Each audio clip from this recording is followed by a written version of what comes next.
में कटरा में प्रधानमंत्री नरेंद्र मोदी का संबोधन शुरू होगा। इससे पहले श्रीनगर के बाद कटरा में पीएम मोदी की हुंकार। मिशन जम्मू कश्मीर पर फिलहाल प्रधानमंत्री नरेंद्र मोदी हैं। प्रधानमंत्री ने कश्मीर में कहा कि तीन पार्टियां कश्मीर की बर्बादी के लिए जिम्मेदार हैं। उनका निशाना नेशनल कॉन्फ्रेंस, कांग्रेस और पीडीपी की तरफ था। और थोड़ी देर में कटरा पहुंचेंगे प्रधानमंत्री, वहां पर वो उनका संबोधन होगा। मिशन कश्मीर पर निकले हुए हैं प्रधानमंत्री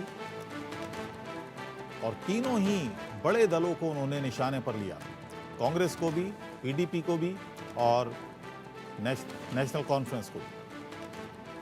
और मेरे सहयोगी अजय जांडियाल इस वक्त मेरे साथ लाइव जुड़ गए हैं। अजय, क्या कुछ प्रधानमंत्री ने कहा और कटरा का क्या प्रोग्राम है? देखिए, मैं आपको बताऊं अबुल की प्रधानमंत्री जो हैं वो कुछ ही देर में कटरा जो है वैष्णो देवी जो कॉन्स्टिट्यूंसी बनाई गई है नई, वहां पर पहुंचने वाले हैं और एक बड़ी जनसभा को संबोधित करेंगे। मगर कश्मीर में जाकर श्रीनगर के आपको बता दूं कि श्रीनगर के मैदान से प्रधानमंत्री नरेंद्र मोदी ने जो है वो एक बार फिर से विपक्षी दलों पर जो है हमला बोला है। और ये हमला खासतौर पे इसलिए बड़ा हो जाता है कि कश्मीर में अपनी पहली जनसभा में उन्होंने कहा कि परिवारवाद की राजनीति करने वाले ये दल जो हैं वो आम लोगों की नहीं सोचते और सिर्फ अपने परिवार की करते हैं।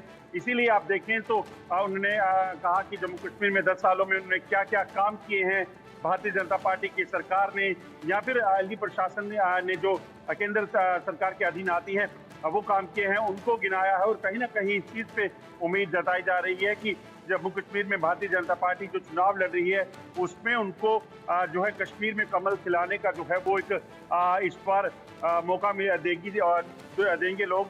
बड़ी तादाद में लोग जो है आपको बताऊं कि प्रधानमंत्री नरेंद्र मोदी को सुनने के लिए पहुंचे हुए थे।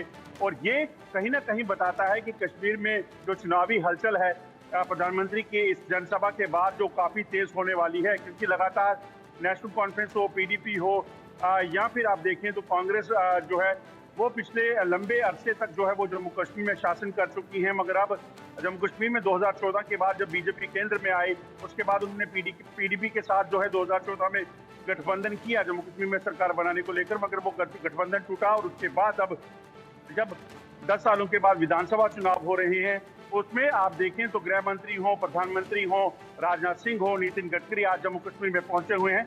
लगातार जो है वो लोगों के साथ संवाद करके जम्मू कश्मीर की तकदीर को बदलने का क्या प्लान है भाजपा का वो पहुंचाने के प्रयास कर रहे हैं ताकि लोग जो हैं वो अपना वोट देकर उन्हें ताकत दें। जी अजय, अगर जम्मू संभाग की हम बात करें, वैली को छोड़ भी दें, जम्मू संभाग की अगर बात करें तो कितनी संभावनाएं भारतीय जनता पार्टी देख रही है इस वक्त? देखिए, अगर जम्मू की बात की जाए तो जम्मू कश्मीर में 25 सीटें जो है बीजेपी ने 2014 में तब ली थी जब केंद्र में बीजेपी की सरकार बनी थी पहली बार। उसके बाद जो चुनाव हुए उसमें 25 सीटें हासिल की और इनके दो नेता जो है उस वक्त भी निर्दलीय उन्होंने लड़ा क्योंकि टिकट नहीं मिला था, तो उसमें वो जीत कर आए। तो कहीं ना कहीं इस बार भी भारतीय जनता पार्टी उससे बेहतर प्रदर्शन करने के प्रयास कर रही है। दरअसल जो हुआ है जम्मू खित्ते में अगर आप देखें अबुल, तो जो अंदर खाने में अंतर का जो चल रही है कांग्रेस के बीच नेशनल कॉन्फ्रेंस के साथ जो अलायंस हुआ है उसके साथ साथ अलायंस जो है वो अंदर खाने से खटक भी रहा है दोनों पार्टियों के नेताओं को। इस वजह से लग रहा है कि नेशनल कॉन्फ्रेंस और कांग्रेस का गठबंधन जो है वो सिर्फ नाम का गठबंधन है, वो सही मायने में उसमें नतीजे जो है वो ज्यादा निकल कर नहीं आएंगे। इसी वजह से बीजेपी को जो है जम्मू खित्ते में जो है सीटें अच्छी खासी हासिल हो जाएंगी। और जम्मू खित्ते की बात की जाए तो सबसे बड़ी पार्टी बनकर जो है वो बीजेपी उभरने वाली है। मगर अगर बीजेपी को लग रहा है कि अगर वो 30 के आंकड़े को जम्मू में छू लेते हैं, क्योंकि जम्मू में अब 43 सीटें हैं, तो उसमें 30 सीटें अगर बीजेपी हासिल कर जाती है तो आप देखें तो 40% से ज्यादा इंडिपेंडेंट कैंडिडेट जो हैं इस बार विधानसभा के चुनाव लड़ रहे हैं। अगर आप देखें तो उन 40% में कई ऐसे दल हैं जिसमें सजाद लोन है जो पहले बीजेपी में रह चुके हैं, जिसमें अल्ताफ बुखारी हैं जो पहले बीजेपी का हिस्सा रह चुके हैं, उन्होंने पार्लियामेंट इलेक्शन में तो कहा था कि वो बीजेपी की पॉलिसी से इंप्रेस हैं। हालांकि इस बार उनकी बयानबाजियां बदली हैं, मगर अगर ये लोग कुछ कुछ सीटें भी हासिल कर जाते हैं तो यकीनन आने वाले समय में भारतीय जनता पार्टी गठबंधन के लिए ऐसे लोगों से संपर्क कर सकती है, और ऐसा कई बार बीजेपी के नेता कह भी चुके हैं। मगर दूसरी ओर कश्मीर में जो नेशनल कॉन्फ्रेंस की बिसात बिछाई जा रही थी, जिसमें नेशनल कॉन्फ्रेंस सबसे बड़ी पार्टी उभर कर आएगी, ऐसा कहा जा रहा था, उसमें सबसे ज्यादा चोट जो हुई है वो हुई है जब इंजीनियर रशीद ने ऐलान किया कि वो विधानसभा की सीटों पर चुनाव लड़ेंगे।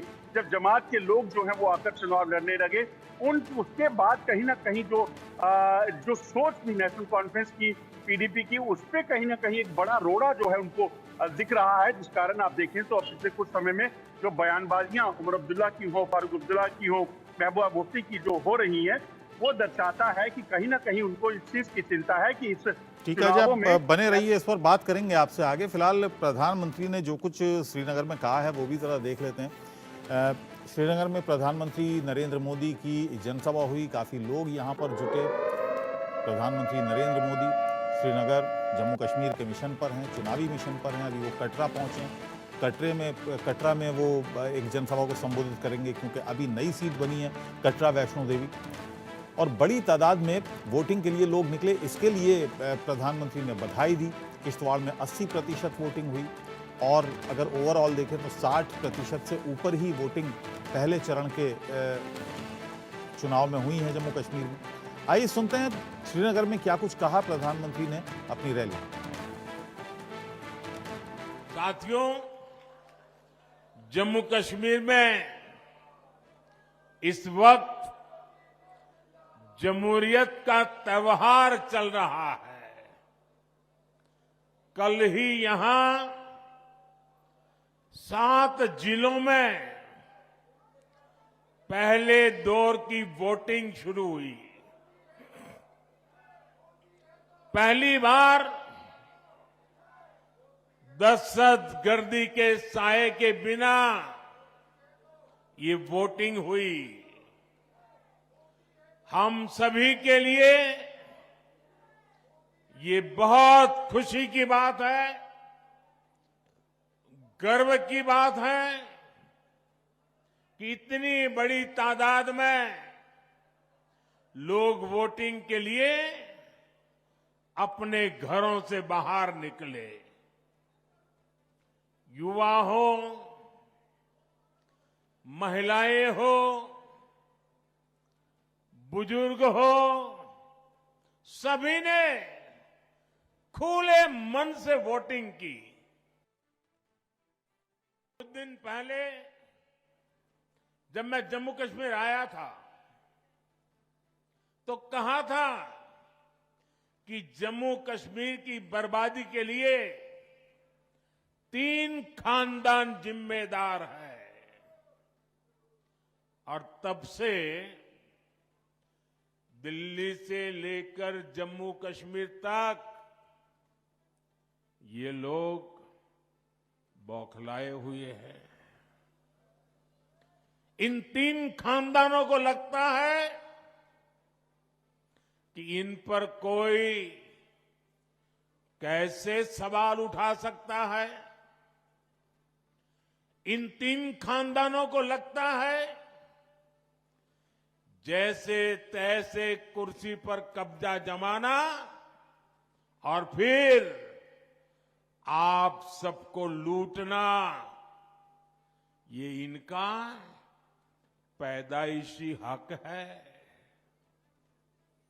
जम्मू कश्मीर की आवाम को उनके जायज हक से महरूम रखना ही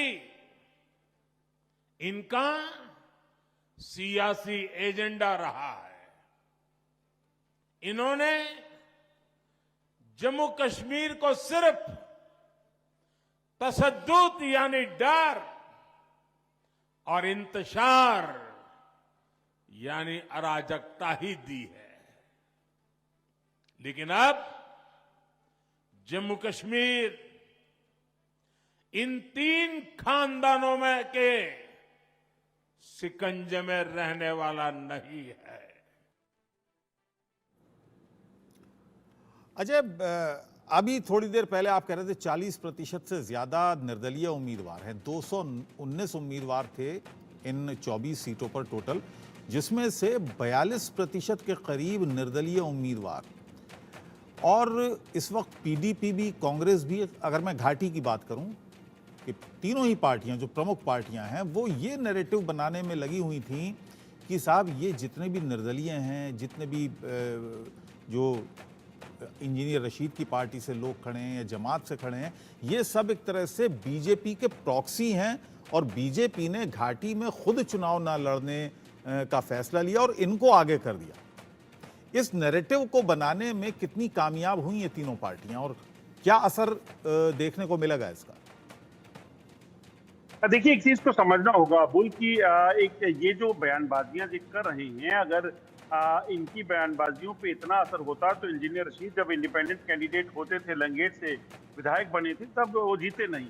तब भी नेशनल कॉन्फ्रेंस हो, पीडीपी हो, उनको हरा नहीं पाई कभी। मैं इंजीनियर रशीद की कॉन्स्टिट्यूंसी में जा चुका हूं पार्लियामेंट चुनावों के दौरान, तो मैंने जब उनसे लोगों से बात की थी तो उन्होंने अपने लोगों के बीच में रहकर जो काम किए हैं उनके लिए, जो डेवलपमेंट वर्क वहां पे हुआ है, वो डेवलपमेंट वर्क जो है वो काफी बेहतरीन हुआ है। तो इसलिए लोग उन पर भरोसा तो करते हैं। अगर उनकी जुबान पर भरोसा नहीं होगा या उनके साथ अगर नहीं होते तो कुपवाड़ा जो 2 दिन पहले उन्होंने एक रोड शो किया था, उसमें हजारों की संख्या में जो लोग आए हैं, फिर वो उमर अब्दुल्ला, फारूक अब्दुल्ला, महबूबा मुफ्ती की बयानबाजी को सुनकर शायद ना आते। तो यकीनन ये चीजें जो है, बयानबाजियां, राजनीतिक स्टेटमेंट जो हैं ये आती रहती हैं। इन बयानबाजियों से कितना नुकसान ये इंजीनियर रशीद को कर पाते हैं वो देखना होगा। जो सूत्र बता रहे हैं उसके मुताबिक इंजीनियर रशीद जो है नॉर्थ कश्मीर में एक बड़ी जबरदस्त होल्ड रखते हैं। उन्होंने जो है 13 सीटों पर जो है वो पार्लियामेंट के चुनावों में जीत हासिल की हुई है, विधानसभा की जो सीटें हैं 18 में से। तो उस हिसाब से देखें तो अगर उनका अपर हैंड 13 सीटों पर है तो सोचिए पूरी की पूरी जो नेशनल कॉन्फ्रेंस का गेम प्लान है कांग्रेस और नेशनल कॉन्फ्रेंस का सरकार बनाने का, वो बिगड़ सकता है।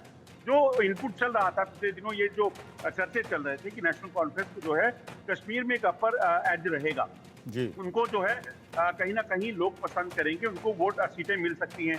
आप देखिए तो पीडीपी की तरफ से जब हम बात की, इल्तिजा मुफ्ती से मेरी बात हुई तो उनसे उनका कहना ये नहीं था कि हम सबसे बड़ी पार्टी उभर के बन के निकलेंगे। वो कह रहे हैं कि हमें इतनी सीटें मिलेंगी कि हम किंग मेकर होंगे। मगर नेशनल कॉन्फ्रेंस बोल रही थी कि हम सत्ता में आएंगे, हम सरकार बनाएंगे। मगर जब से इंजीनियर रशीद बाहर आए, जब से जमात के लोगों का नॉमिनेशन का सिलसिला शुरू हुआ, उसके बाद उनके कहीं ना कहीं हाथ पैर फूले हुए हैं कि आखिरकार वो और करेंगे क्या। चलिए देखते हैं क्या नतीजे सामने आएंगे। कुल मिलाकर इंजीनियर रशीद ने और जमात ने इस चुनाव को इंटरेस्टिंग जरूर बना दिया है। बहुत बहुत शुक्रिया।